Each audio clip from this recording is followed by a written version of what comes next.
All right, today we are diving deep into stomach pathology. And it all really comes down to this constant, delicate balancing act that's happening inside of you right this very second. So, let's get into it. It's a pretty wild question when you think about it, right? I mean, your stomach acid is strong enough to dissolve metal. So, how on earth does it not just dissolve you from the inside out? Well, the answer to that question is really the key to understanding what happens when things start to go wrong. I want you to think of your stomach lining as a fortress wall. And this wall is constantly under siege. On one side, you've got these incredibly powerful acids that are essential for digestion. And on the other side, you have the fortress wall itself, this really sophisticated, impressive defense system. So here they are, the two main players in this whole drama.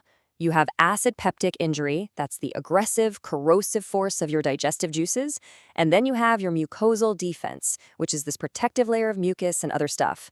As long as those two are in balance, everything's great. But when they're not, well, that's when the trouble begins. So, what exactly happens when that fortress wall gets breached? That's where we run into two of the most common stomach problems out there: gastritis and ulcers. You know, the very first crack in that fortress wall is inflammation, or what we call gastritis. Things that you might do every day, like taking NSAIDs, aspirin or ibuprofen, or drinking alcohol, or even just being under intense stress. All of those can weaken your mucosal defense, and that allows acid to start injuring the lining. It's really the first warning sign that something is off. Now, while things like NSAIDs can definitely cause problems, the number one culprit for chronic gastritis and ulcers pretty much worldwide is this little bacterium right here, Helicobacter pylori. It is uniquely and kind of brilliantly adapted to survive and even thrive in the stomach's incredibly harsh acidic environment. So this gives us a bit of a profile on our main villain.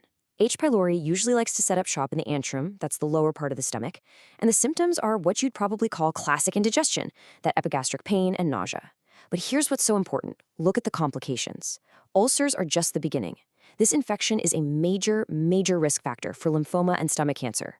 The key takeaway here is that this is a treatable infection. Finding it and treating it early can prevent all of this serious stuff down the line. You see, an untreated H. pylori infection isn't something that just sits there. It's a progression, a chain reaction. It starts as a simple infection, which leads to chronic inflammation. Over time, that can actually cause the cells of the stomach lining to change into a completely different type of cell, a condition called intestinal metaplasia. And that change, that's a huge step on the pathway to cancer. Now, it's important to know that not all chronic gastritis is caused by H. pylori. There's also an autoimmune version, where the body's own immune system starts attacking its stomach cells. And as you can see, they lead to very different places. Autoimmune gastritis messes with your ability to absorb nutrients, which can lead to a specific kind of anemia, while the H. pylori type is much more closely linked to those ulcers and cancers we've been talking about. Okay, so if gastritis is a crack in the fortress wall, then a peptic ulcer is a complete breach. The acid has literally eroded all the way through the protective layers, creating an open sore. Pathologists actually describe it as a clean, punched-out lesion. It's like someone took a hole punch to your stomach lining. Here's a really fascinating little clue that can help tell the difference between ulcers in the stomach versus ulcers just past the stomach in the duodenum. With a gastric ulcer in the stomach, eating makes the pain worse because it stimulates more acid right onto that sore.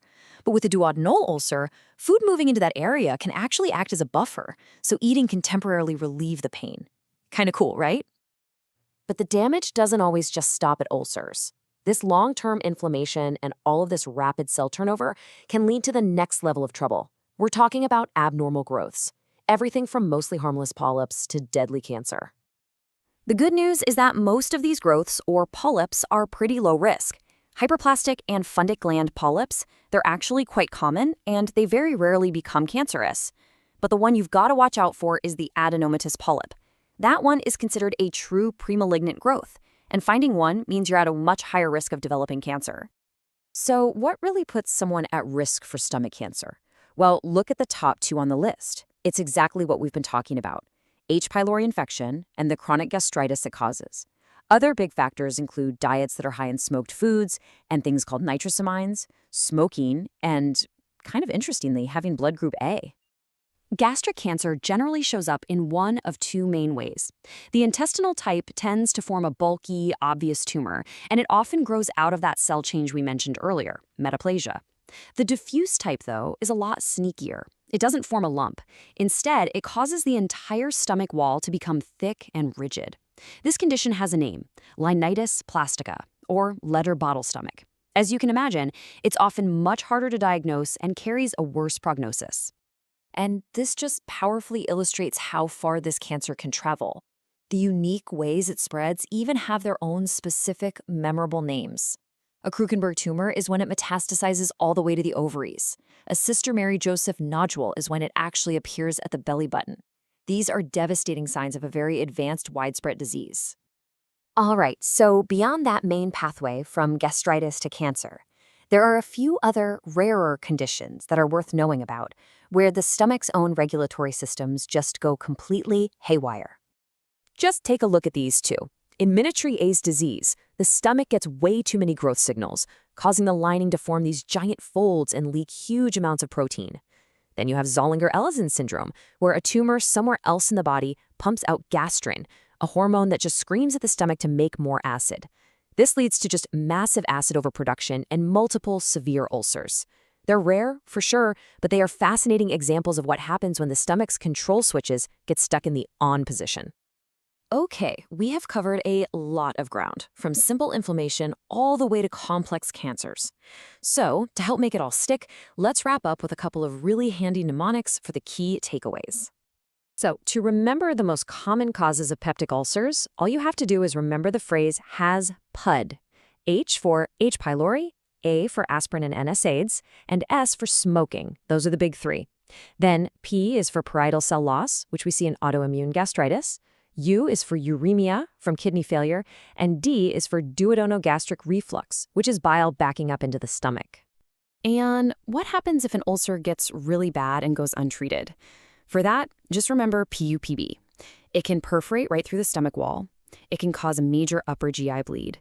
It can create an obstruction, which is called pyloric stenosis, and it can create confusion about whether it's benign or malignant. And really, all of these are serious medical emergencies. And so, that brings us right back to where we started. Balance. Your stomach's health really hangs on this delicate equilibrium between its powerful acid and its resilient defense. It's a quiet battle most of the time, but when that balance finally tips, the signals can get pretty loud and clear. So the final question really is, are you listening?